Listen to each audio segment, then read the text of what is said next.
بسم الله الرحمن الرحيم. إذا السماء انشقت وأذنت لربها وحقت وإذا الأرض مدت وألقت ما فيها وتخلت وأذنت لربها وحقت. يا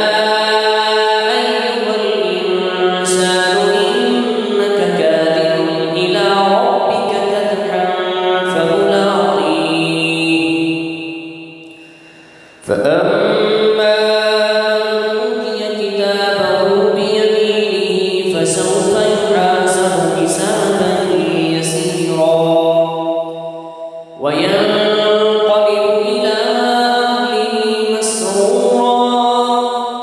وأما من أوتي كتابه وراء ظهره فسوف يدعو ثبورا ويصلى سعيرا إنه كان في أهله مسرورا إنه ظن أن لن يحور بلى إن ربه كان به بصيرا. فلا أقسم بالشفق والليل وما وسق والقمر إذا اتسق لتركبن طبقا عن طبق فما لهم لا يؤمنون.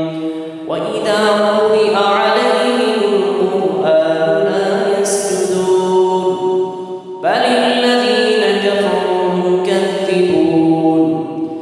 والله أعلم بما يوعون فبشرهم بعذاب أليم إلا